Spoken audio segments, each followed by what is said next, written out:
welcome to the Intuitively Wild podcast. I'm your host, Rachel Levine.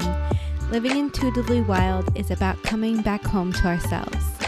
Here we talk about how to live connected to ourselves, others, and nature, and make a commitment to radical authenticity, vulnerability, and acceptance.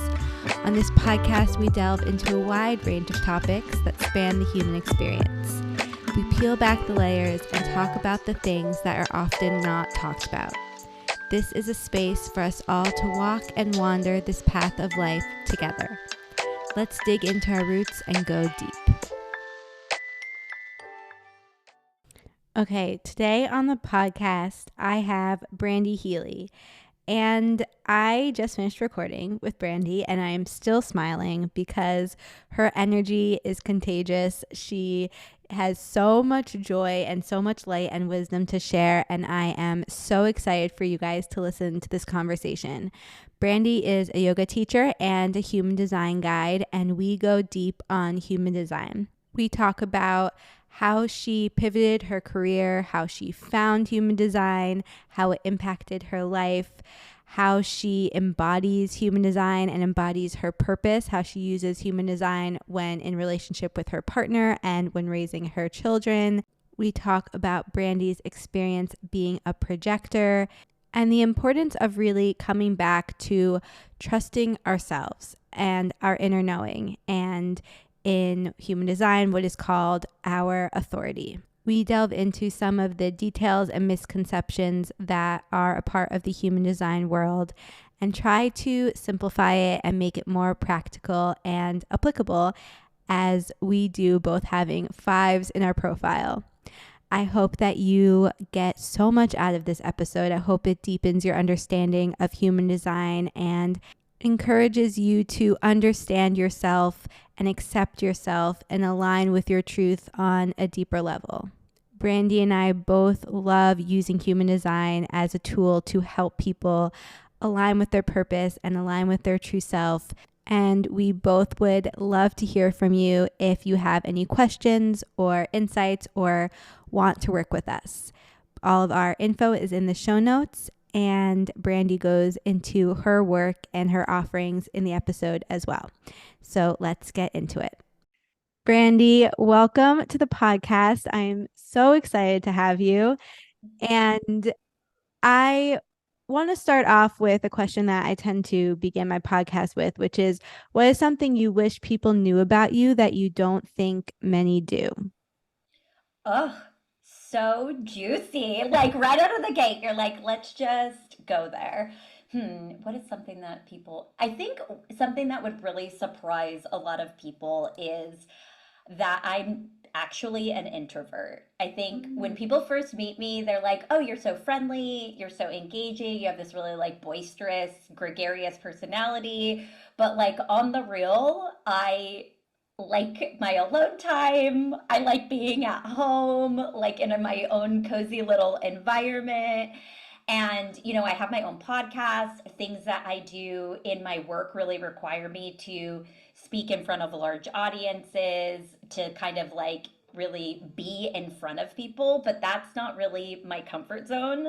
Like I still, I'm also a yoga teacher. Like I still get nervous before I teach every class. Like I still get nervous before I, present in front of a large group. It's like that's not like my natural habitat. And so I think that that's something that is really surprising to people. And if they knew that, I don't know that they would ask me to do the things that I do. If they knew how uncomfortable it made me. That is surprising to me because you do seem very outgoing, but I think the big thing is people misunderstand what introverted actually means, and they kind of assume it means shy and quiet, and extroverted is really loud and outgoing, but really it's just like how we gain energy. If we gain it more when we're with other people, or if we recharge when we're by ourselves. So I think knowing that distinction helps it make sense. No, that's huge. And I recently just had a colleague within the last few years explain that difference and that nuance to me. She's like, extrovert, you like charge your batteries around people. Introvert, your batteries kind of get drained. And I was like, just having that language and that reframe really helped me understand, like, oh, snap, like, Mm. I am introverted. And, I Yeah. think that that naturally really kind of leads into human design. And not to say that all people that are projectors are going to be introverted, but I think for me as a projector, one of the things that's so critical to be, you know, in existence is that invitation for people that like actually want me to share and want me to, to hear my perspective or to hear my views, get my opinion. So I think it's kind of compounded, right? It's like a little bit of introversion, but also like that piece of being a projector that invitation is really required for me to feel comfortable about showing up so that I know that, the audience I'm speaking to is going to be receptive. Yeah, that's such a good point. And I really want to dig into that a little bit more because I feel like there's a lot of confusion around what it means to wait for an invitation. And because I've heard a lot of people who are told their projectors be really resistant to that and to not want Mhm. to have to wait for the invitation and to not feel like they should have to wait for other people to recognize them. So, what is your perception and experience with waiting for an invitation? Yeah, absolutely. I think that the phrase can be a bit misleading because I think a lot of people have the perception that it is a really passive authority, that you're just meant to like sit around with your hands on your lap until someone really explicitly approaches you and is like, can you do this thing? Or what do you think of this?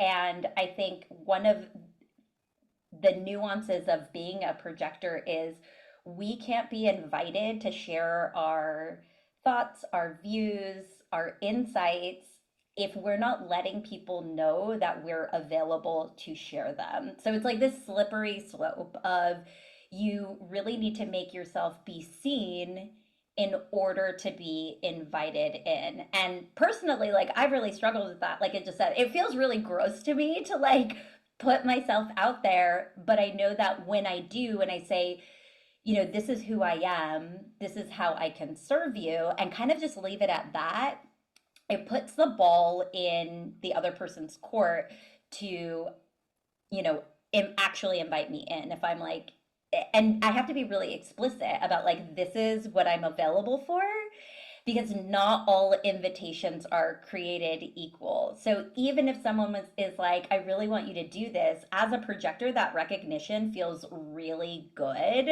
that somebody wants, my talent specifically for that thing. However, it's up to me to use my authority to make sure that it is, a problem that I want to solve or something that I want to be involved with.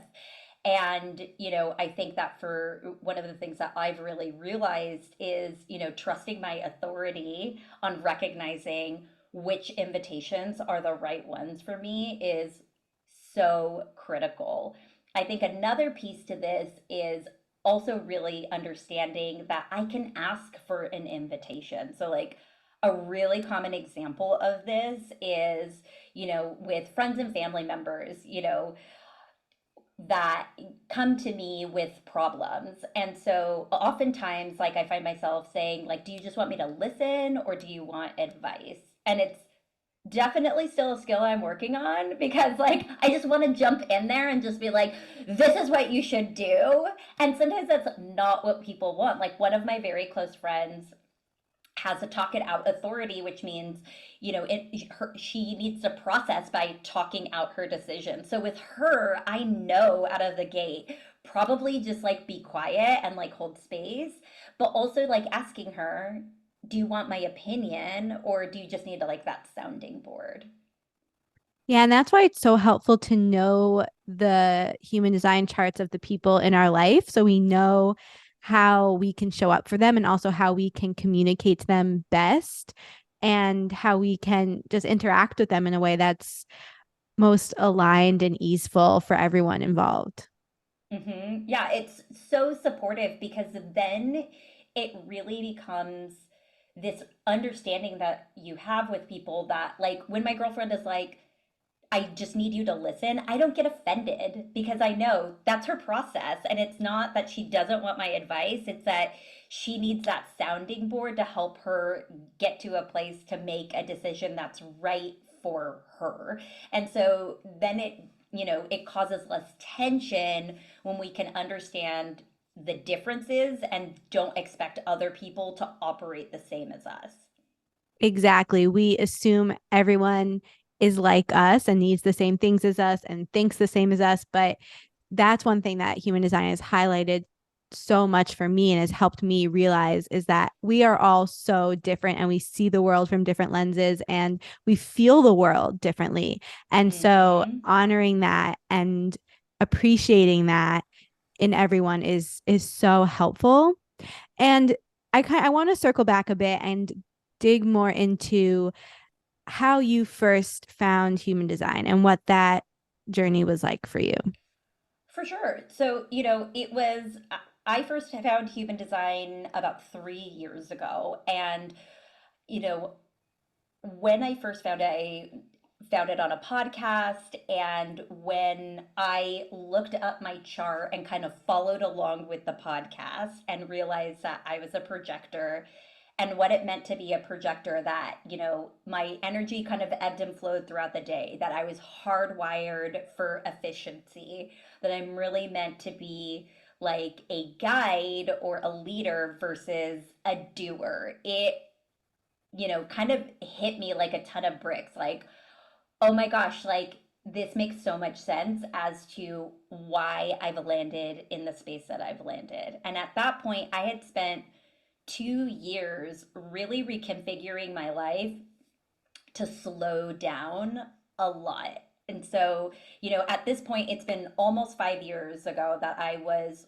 working in an environment that really was out of alignment for me. It was me really trying to prove my worth by my output versus that gift of insight, and just really exhausting myself in the process, physically, mentally, emotionally, energetically, to the point where, it was really impacting my health. And I hit this wall and realized like something has to change. So, reconfiguring my life to pivot careers, to really slow down, to call in support through a therapist. I really deepened my yoga practice at that time and, decided to take yoga teacher training. And so it was like this whole process of this 2 years that really teed up into discovering human design. And so I had really been experimenting with that embodiment of my design. And then human design really just gave me the language to explain my needs to others and to really help understand, why things weren't working for me in the past, and things that I could do to support myself to find just more alignment in my life. Yeah, I hear that story so much where people get so burnt out and so frustrated and just realize that they're so out of alignment with who they truly are and just start to do a whole pivot and they switch their careers and they start to slow down and they go more inwards and find a lot of spiritual tools, human design often being one of them, that help them even further get into alignment, and also that affirms and validates this path that they've found themselves on. And I think that for me, human design was so healing in that way. And it did validate that the life I want to live and the way I want to live it is in alignment, even though it's different, even though it's not what everyone else is telling me to do. It is what's right for me. And this is helping me prove that to myself and trust that for myself. Absolutely. I think it's just such a tool of empowerment. And I think that when I found human design and began experimenting with it, and then, that evolution became training to become, a reader in this modality, it was the same thing with yoga. It was like this tool has served me so tremendously. I need to learn how to facilitate this and share this with other people because it's truly life changing. And, I really love to be able to share this work with others and empower them to really trust that innately they know what is best for them. Like you said, even if that looks different from what they have been told they should want or their life should look like. Yes, and I relate. I'm also a yoga teacher and I'm a yoga therapist, and I also have a five in my profile. You're a 3-5, I'm a Yeah. 5-1. So I relate to wanting to use these tools to help people. And both yoga and human design can be so practical and so applicable for so many different people. And those are two of the reasons why I love them so much. Okay. And something we were discussing right before we started recording is that before I found out my human design type years ago, I thought I was going to be a projector. And I was surprised at first. Now it makes so much sense, but I was surprised at first that I was a manifesting generator because I didn't feel like I had that energy and I had that aura around me. And part of it was because I was so exhausted and I was saying I wasn't following my sacral response. I know that's a lot of the work that you do with your clients now. So I'd love to hear any any insights or thoughts about that. Yeah, as you mentioned, a lot of people tend to find human design when they're in, an energetic low, like when they're exhausted, they're frustrated, they're bitter, they're, disappointed, they're angry. And, this tool comes into their life, and then it's kind of like, now what do I do with it? Right? Mm-hmm. And it's like, and there can be this perception when people hear, oh, there are types that have consistent energy throughout the day and other ones that ebb and flow, and the ones that ebb and flow tend to burn out more quickly. And people are like, I'm burned out, that must be me. Then they pull up their chart and can be like disappointed, and they're like, what do you mean I have all this energy? I have zero energy. And it's helping people understand you do have energy, but you need to be really discerning about what areas you are using your energy in. And what often comes to the surface is that people are saying yes to things that they don't want to do, that aren't exciting to them, that aren't fulfilling to them. And they're using this really powerful energy on things that are just absolutely draining to them, and helping them understand that when they take time to prioritize their own excitement, their own joy, whether it's related to their work or not, it really supports them to help make them more magnetic and align more opportunities that are right for them. And so, does that mean that every single thing that these generators and manifesting generators do all day long is going to be like deeply satisfying? It's like, no, absolutely not. But it's like, if you know that you have to do things that suck, but they're like, there's no way of getting around it, it's like, can you plan to either do something that you enjoy before or after, or maybe even both, to kind of balance that out a little bit? And this shows up a lot when people are talking about jobs. They're like, well, my job is really draining right now, but I can't just like quit and be like, family, we're gonna move, and like your whole life is gonna be different. That it's like, okay, great. Like, outside of work, what are you doing to support yourself? How can you prioritize your joy in that respect until you can, either change the dynamic of the environment that you're in that's very draining, or maybe just pull out of it altogether and, change. I always tell people like find the things in your life that feel consistently frustrating and consistently draining and do what you can to either shift that and let it go or to have a buffer around that, like you were saying. And the more that you can fill your life with things that do light you up and do bring you that energy and that joy and that satisfaction, the more it will bleed out into the rest of your life. And you would really be surprised by how much it's the small things, it's how you make your tea or coffee in the morning. It's how slow you can move when you're waking up. It's those small things then bleed into the rest of our lives and it starts to shift. Things start to be released even without us trying as hard.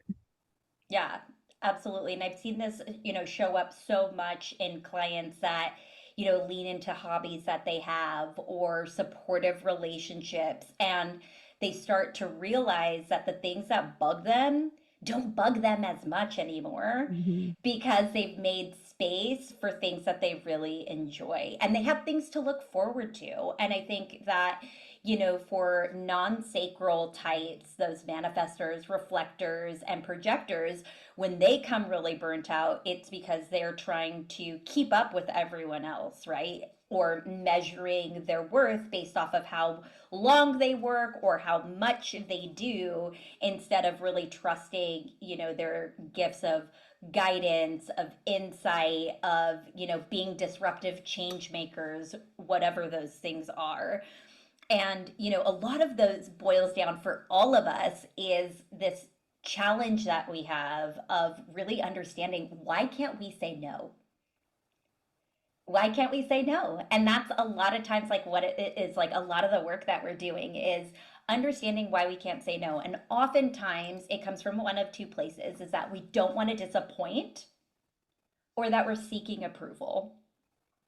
And when we can really understand the information that our chart gives us of where we can be taken off track, it helps people see and bring self-awareness to these are spaces where I'm naturally going to be taken off track. Like I'm naturally maybe, for myself personally, I can get taken off track by other people's fears because I have an undefined spleen, or I can get taken off track from other people's stress because I have an undefined root center.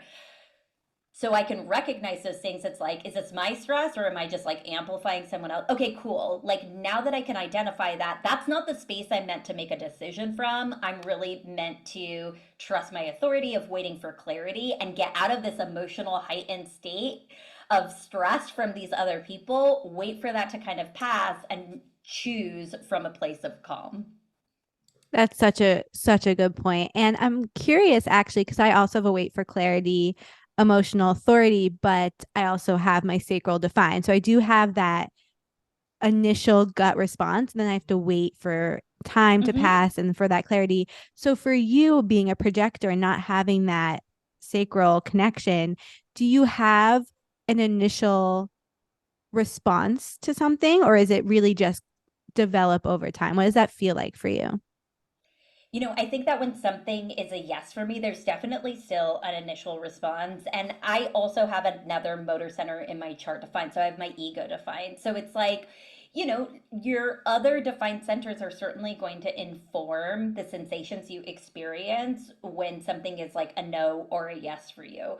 So, like for me, it's like that drive and that desire and that like if my heart is in something, like there's definitely excitement around that. So like for example, this podcast, I was like, "Oh, so exciting. Like I, would love to be on this podcast." But it took me a couple of days to get back to you because I had to sleep on it and make sure that a few days later that excitement that my heart was still in it to make this happen, if that makes sense. And so it's so helpful for people to understand, kind of the hierarchy of their centers, what centers may influence their decision making, and then how to tap into like your authority, the main center, that's the space you're meant to make those decisions from.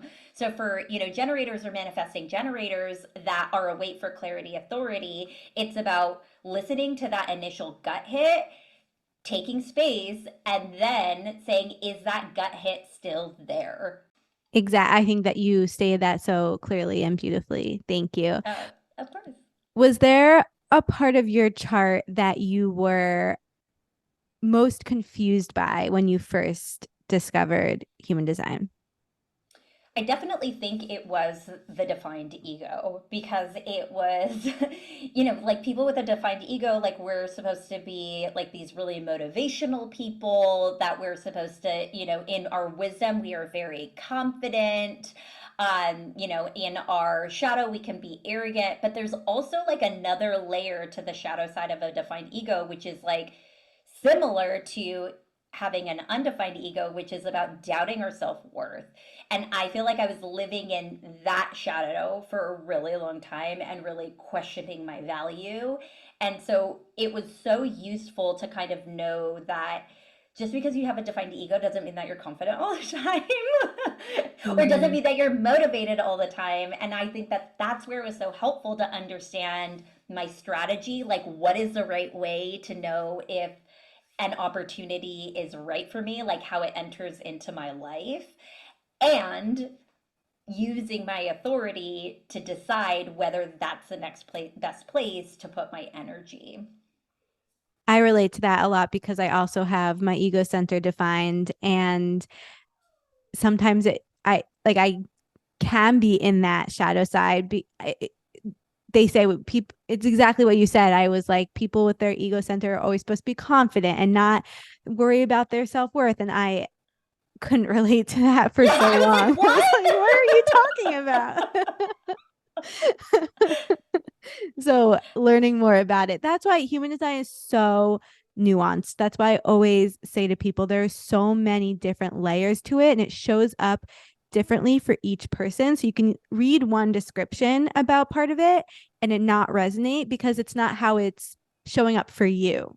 And that you have to really dig into. That's why it's an experiment. You have to live it out and embody it for yourself and understand how it applies to who you are and how you're living your life. Yeah, I have a client that is a twin, and her twin have the same chart, but Wow. are so different. And it's because of that lived experience. It's like, even though they're raised by the same parents in the same home, have the same chart, their lived experience is different. How they perceive the world, how they experience the world, and how their charts show up, even though they're identical, how they embody those charts is different. It's so interesting to me. My favorite thing is looking at someone's chart and looking at how it's showing up in their life for them and helping them utilize it and really apply it to their life in a way that works for them. It's so exciting to me. It's like a science project. Yeah, totally. What has been the hardest part of your chart to embody in your own life? It's really slowing down. As a projector, we have energy that ebbs and flows throughout the day. And, we're, like I said, hardwired for efficiency, which means like we work in these bursts. And so, oftentimes projectors, like we can get more done in like a 3 hour, little spurt of time than some people can get it done in like a full 8 hour day. And this is something that I experienced where I'd be like, I have all my stuff done. Like, why is everyone else like still working? And I'd be like, finding things to do so that I could stay busy like everyone else instead of being like, well, cool, my stuff is done. Like, do I have the energy to take on something else? If I do, amazing. Like, let's roll with that. But if I've like hit a wall, really listening to my body and my energetic needs and saying, like, I need to lie down, or, I need to like go outside and just do something different, or play with my dog and snuggle for a little bit, whatever that is. And I think that, with 70% of people having a defined sacral center and having this really consistent energy, it can be very challenging for non sacrals to say no and to slow down and to say, like, I need to rest, because that's not really something that societally has been historically received really well. It's like, you're lazy, you're flaky, you're you know there can be stuff that comes from the outside, but also just these self projections of like, we should all over ourselves about what we should do versus like what we innately know is supportive to us. So again, it falls back on that ability to understand, like, why am I struggling to say no in this situation? Is that no coming from this desire to prove? Or is it, am I feeling compelled to say yes to, again, like seek approval, or to like prove my worth, or, not disappoint someone? And it's Ab- like, we really have to ask ourselves, like, at what expense? Absolutely. We will all run ourselves ragged trying to fit into the box that society has told us we should fit into. And no matter if you have your sacral defined or not, there's always going to be a part of yourself that you think isn't okay and that you think you Mm-hmm. need to shift and contort in order to appear different and how you think you should. And it it's about letting go of those thoughts and those projections and that shame that we can attach to those qualities that we think are an okay. And that's Mm-hmm. why so much of it comes back to following our authority and just getting out of our head and into our intuition. Um, and I've been talking a lot about this passenger consciousness concept and just letting our body lead, and it's so important because the conditioning and the shoulds and the judgments are always going to be there, and we just have to disconnect from them. Yeah, and conditioning is a huge part. I love to talk to clients about, thinking about themselves when they were a child, because children very naturally live out their designs, and it's typically over time that they're conditioned out of it. And so, it's amazing to see a lot of clients are like, oh, like I totally did that when I was younger, but I started doing stuff differently because I was told I should, or I thought I should, and I think a huge one, for myself, having a 3 in my profile, like we're meant to be experimenters. And, those of you that either have a 6 in your profile or manifesting generators or have an undefined identity center, you might relate with this of like, switching things up pretty frequently. And I can remember like being in elementary school and in like a single year, I remember I like was in the band and I was like in the choir, and then like a few months later I like quit both of them, and like there was like a parent that was like called me out and was basically like, you're flaky. They were like, oh, last time you did all of this stuff and now you're not doing anything. And it made me feel like such a quitter and like a loser. And then realizing that I had a 3 in my profile, I was like, this is a part of me that I've always been aware of I need to try things to be like, do I actually like this? And it's like, I did it for a little bit, it's not for me, like moving on. And, that could have been a really different experience if that person was like, good for you for like knowing that that wasn't right for you. Because I talked to a lot of people that was like, that are like, oh, like I started doing this thing when I was a kid and I was good at it. So I just kept doing it because I was pressured to do it, even though I didn't enjoy it. Yes, being a manifesting generator with an open identity center, I relate to that a lot. And everyone in my immediate family is a generator with a defined identity center.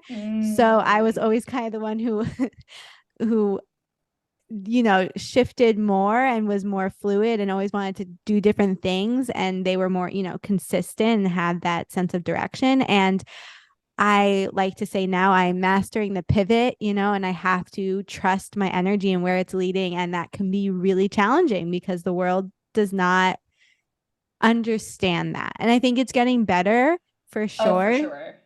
It's But we definitely still have a getting long way to better. go.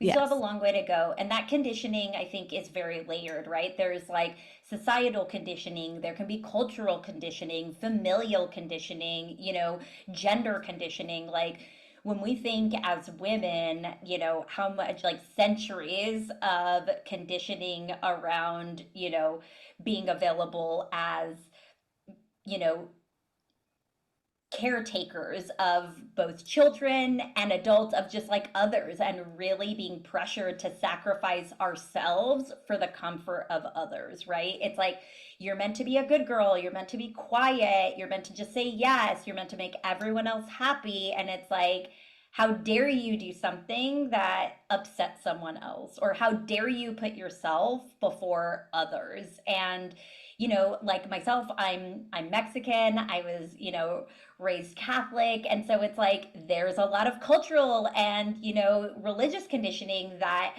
I am still really trying to untangle. And so it's like when I find myself in those places of self doubt and really getting in my head about things, to just remind myself and to be, really patient with myself of like, this is 40 years of conditioning that you're dealing with, and like centuries before that. Like, just giving yourself the grace to be like, it's okay for this to be hard, and we can practice doing things differently.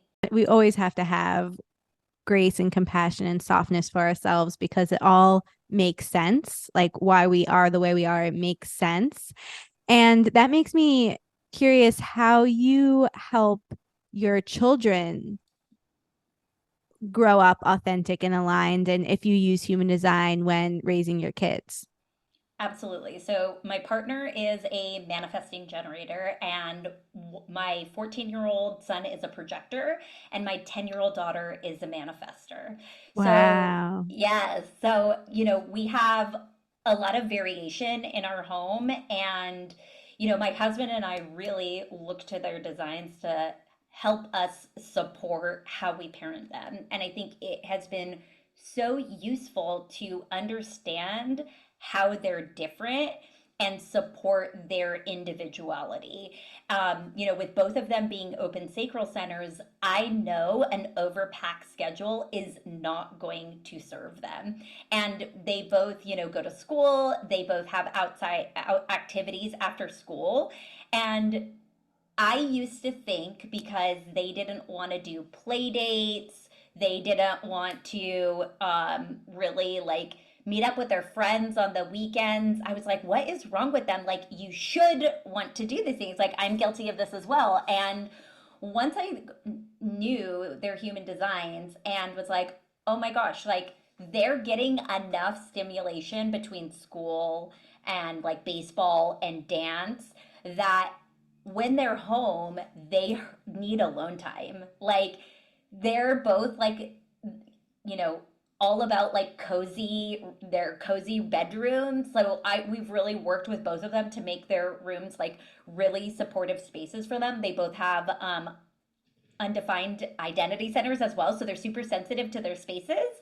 So like their rooms are their sanctuaries. And in the past, I would think, what is wrong with my kid because they just want to be in their room by themselves when they're not at school or they're not doing their activity. And now I'm like, no, they're just reconnecting to their own energy. They're honoring what energy is available to them in the moment, and they're really saving their energy for the things that matter, which are school and their activities. And so, when kids come to me and there's a family event and I'm like, we're going to this family member's house, or we've been invited to this family member's house to do this thing, and they're like, I don't want to do that, I can say, okay.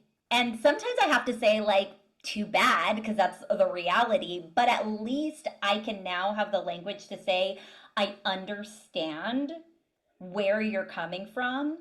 You're not wrong. However, in this instance, we might have to do something that's off, because I don't want them to lose trust in themselves that they know what's right for them. And, I think that that's something that's really huge, is when it's just like, well, why do I have to do that? It's like, because I said so. It's not like that. It's like, well, in this case, we might have to attend this family thing. Like, it's a wedding, it's a once in a lifetime thing. Like, we need to go, but can we do to like rest beforehand or do something you enjoy before or after? Again, just having the dialogue and the conversation to not just say like, as a kid, that wasn't an option to me. Like, I had to go no matter what.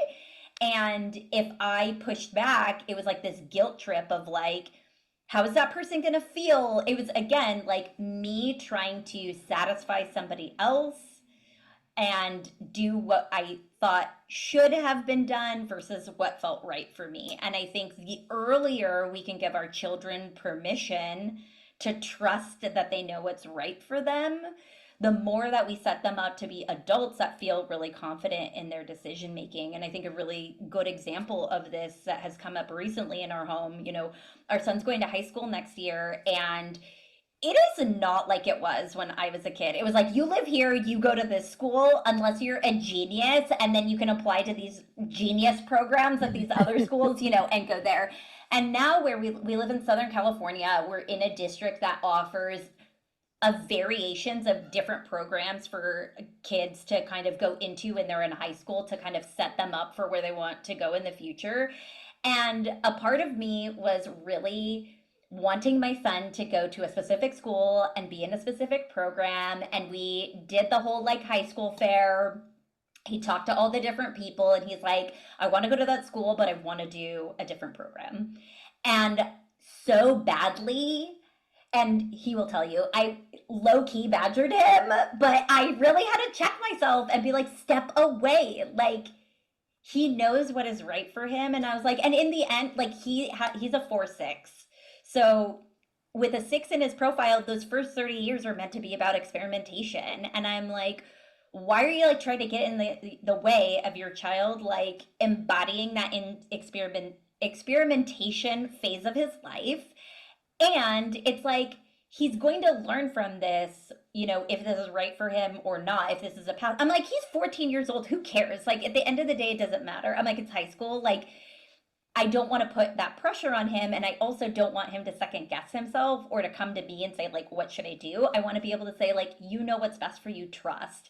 And so, me giving him that permission to say, like, you're right. You do know that this is the right program for you. Like, Godspeed. Like, it also like relieved a lot of tension and built trust between my son and I as to like, I know you're going to make good decisions, and guess what, if you don't, I'm here, I got you. That's the most beautiful thing. And it's so empowering. And so many kids are taught not to trust themselves and to either Mm-hmm. trust the authorities or to trust, you know, the logic and intellectualize it all. And so few are brought back to themselves and taught to trust themselves, and also taught that it's okay to make mistakes, it's okay to try things, it's and that they are supported no matter what. Like, that is just such a beautiful gift to give to children, and to have the language around all of it and be able to have that common language between yourself and your kids. Like, I think that that's such a gift. I always like to give this little caveat before I say anything. My parents, I'm so close with them, I love them, they're amazing.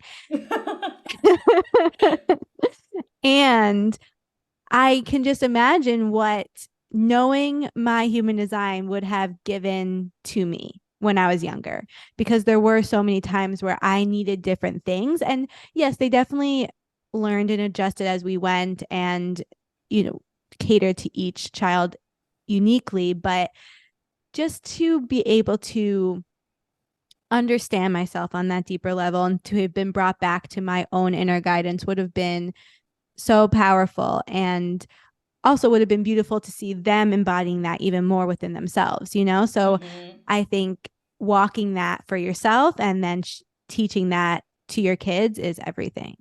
Yeah, it's huge because I think especially with them both being non-sacral and myself being non-sacral is really demonstrating to them what it looks like to move at my own pace and to say no to things that don't serve me, and to trust my own authority.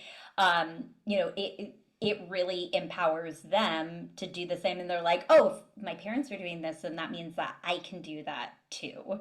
So, that's really what I strive, to do, is to support them to really trust themselves and to know that they don't need to operate like everyone else, that they innately, know what is right for them, and that I'm, again, like I'm there to my partner and I are there to support them and encourage them and, provide them with the support that they need when they, are uncertain.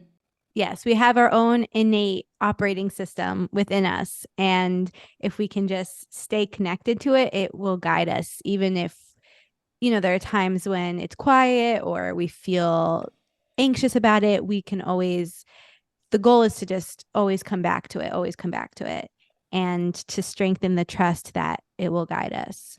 A topic that has been coming up a lot in conversations with on the podcast and with clients and just in life in general is that of purpose. So I'm curious if you feel like you know what your purpose is in this lifetime, and how you how you define that for yourself and what makes you feel on purpose. I think, when it comes to purpose, I know that it is around serving others. Like, innately, I know that about myself. I know that it's to offer guidance, and, it's to empower other people to live authentically. And I think that, I look at my career, I spent the last 20 years coaching individuals and teams to excel in their businesses. And I did this, for corporations for 2 decades. And so now when I work with my own clients, it's really, I'm doing the same thing that I've done, but with the lens of human design. And, you know, when, again, when I learned more about my human design, it helped to give me the language to understand, like, oh, as a projector, I'm meant to guide people. With a defined ego, I act as a motivating, influence on people that I am around. And where I find the most satisfaction is really being able to use human design as a tool to be able to show people, like, these are your gifts and this is how you can align to access them. Like, I love being able to tell people, like, look at all these amazing things that you're good at. And I think it's hard. Like, a lot of times people really struggle to know what they're good at or what their gifts are. And I really find so much joy and so much deep satisfaction and feel the most successful when I can support other people to achieve their goals. Hmm. Yeah, it is crazy how so much of what we are good at we are disconnected from. Like we assume that everyone's good at it, or we don't even acknowledge it, or we don't even recognize it within ourselves because it does feel so innate to us. And so we assume it, we just don't even realize it. And we push away certain things that make us different because we feel shame around them and we don't want to be different. But in actuality, that is our gift. And so, again, seeing the chart, having that validation and that reminder can be so helpful and bring us back to our purpose and understanding it deeper. Okay, another question, kind of different topic, but what is something that you used to feel shame around that you have learned to accept about yourself? Well, it's definitely ongoing, but it certainly, again, revolves around rest. Mm-hmm. There are times I'm just like, I am so lazy. Like, because, it's funny because my son and I both are like creatures of habit when it comes to like our nighttime routine. Like, him and I, it's like 8 p.m., like, we're like gone. Like, you don't see us. We're not asleep yet, but we are like retreated in our rooms, like doing our wind down routine. Like, he has like better sleep hygiene than like most adults I know. It's like weighted blanket, sound machine, like, a room spray. It's like he gets the vibe right. And then he's like, I love watching funny videos before I go to bed because it like puts me in a good mood, like when I sleep. And I'm like, I love that. Like, let me fill my head up with like what I want to like take away before, I go to sleep. And, for myself, it's like really like I love washing my face at night. It's like such an experience of like really washing the day away or taking a shower, washing my hair, just like, that somatic kind of touch of really helping my nervous system ease into sleep. Like, I've never been one to be able to like, if I'm like working late or out at night, walk in the house and just like hit the pillow and pass out, like, that's my husband. That is not my vibe. And like on Mm-mm. the flip side of that, like in the morning, it's like he rips off the blankets and it's like he shot out of a cannon. And I'm like, I need to lay in bed for 30 minutes and then like stretch and make my coffee. And like, I like a ease out of the day and an ease into the day. And I think I give myself a lot of guilt for that because I just felt like this pressure to rush. And so, the more I allow that space and kind of when I can try to work my schedule to be supportive of that, I know it makes me feel really good, but it's hard to release that guilt of feeling selfish or feeling like really lazy or self indulgent. So I do it most of the time and when I can, but it still is something that I struggle to like really give myself that, you know, full permission to release that guilt of, the more I care for myself, the more energy I will have for the things that matter, my work, my family, my close relationships. Like, that's how I ensure that I can be present and really give myself fully in those situations. Yeah, and it's when you look at it logically, when you disconnect, the conditioning and the, external internal judgments, there's nothing. It's perfect. It's beautiful. It's you aligning with your energy and what you need. And it's just the noise that we bring into it and the stories we attach to it that shift it into something else. And so I always am trying to like detach my thoughts and just come to like the truth of what it is I'm doing, and then ask myself, is this really something for me to feel so much shame around? Mm-hmm. And what was interesting to me when you were talking is that I related to some of what you were saying, but for different reasons. And it again comes back to the fact that human design is so layered and nuanced and shows up for us in different ways, because I have most of my arrows facing left. So I love my routine. I love my rituals. I'm all about it. And also my digestion is calm. So I need to move, like I need to feel calm. I need to feel grounded. I need my slow mornings. So it's it's so hard for us to, again, I think that human design can be another tool that people use to just fit themselves in a box, but we need to understand what it means to us and put it into our own lives, and that's when the magic happens. Absolutely. Yeah, it doesn't show up for all of us the same. And, again, like for those of you that are manifesting generators or generators and you're like that lands with me, there's likely an explanation for it in your chart, right? Like, the different parts of our chart will kind of mimic or echo each other. So even if you're a sacral being and you're like, this really lands for me, you might only have like two centers defined. And so it's like, yeah, of course, you have a lot of openness in your chart. So you're really impacted by your environment. Or, your arrows are facing more in one direction. So you appreciate more structure, or you need to like be more in flow. So, having someone, if you're like, I don't know what any of this stuff means, having someone that you can partner with to look at your chart and kind of walk you through, it's like having the navigator, right? It's like you have a map and you're like, I don't know, like I don't speak this language. It's like, cool, let me translate and like show you what these pieces of this map mean to help you get to where you need to go.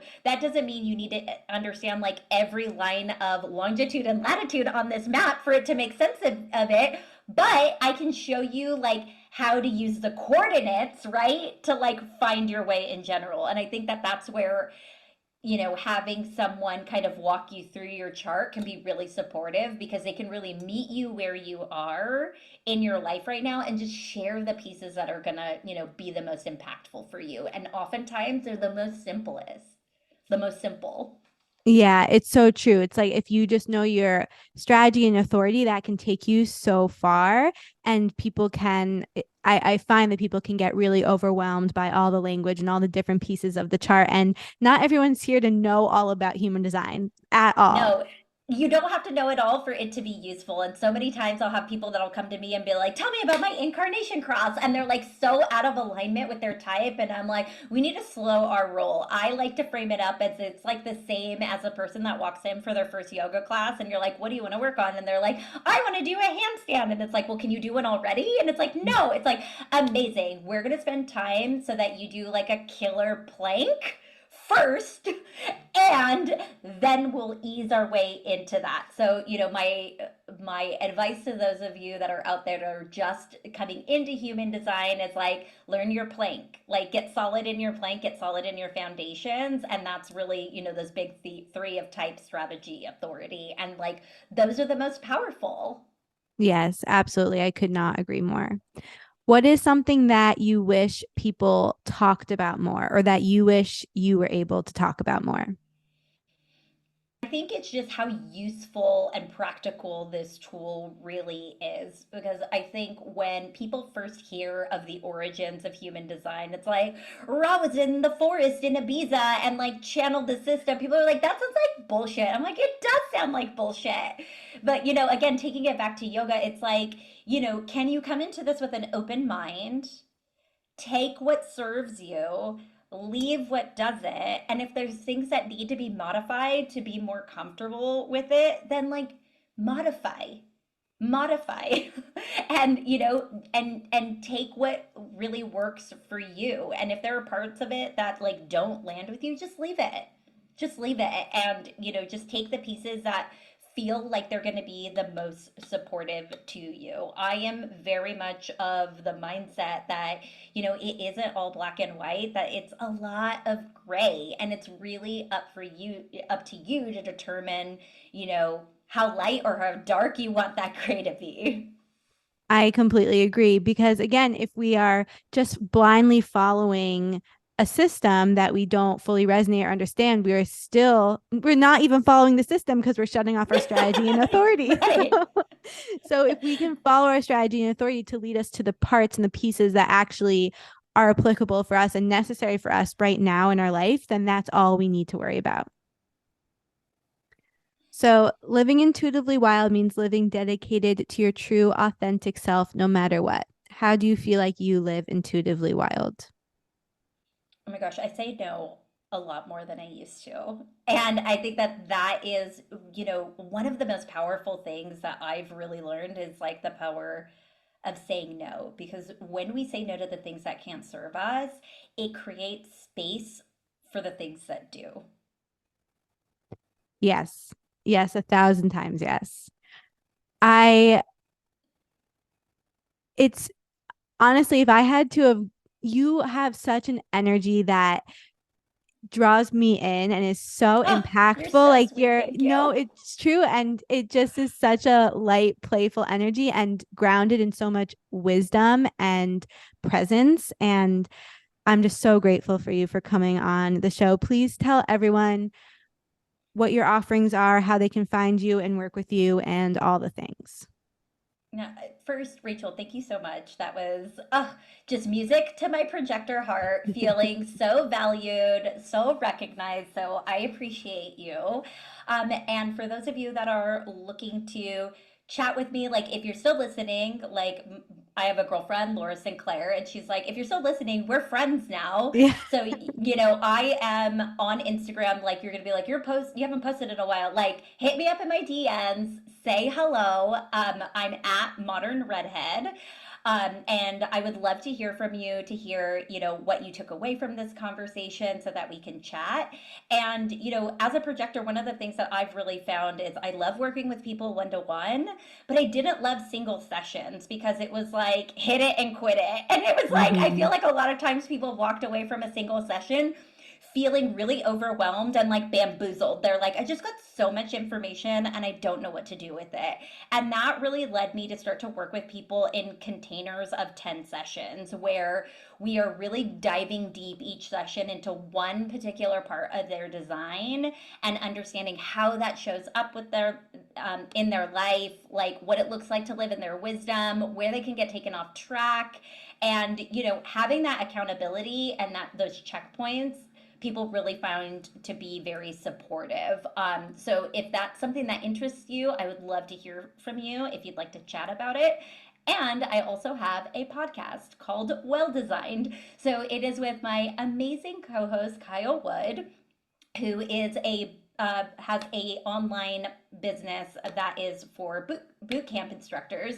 So our whole podcast really speaks to entrepreneurs and practitioners in the wellness space and how they can really leverage their design to be more aligned in their businesses and in their lives. Yes, amazing. I wanted to ask you all about your journey to finding podcasting, but clearly you have a defined throat. You have a voice and you have stuff to share. And I'm so grateful. And thank you so much. Thank you so much for joining me on this episode of Intuitively Wild, the podcast. I hope it helped deepen your connection to yourself, sparked some insights, and inspired you to live intuitively wild. If you enjoyed this podcast, it would mean so much to me if you would share it with others and leave a rating and review. And please reach out to me. I would love to connect with you. I will see you next time for more magic.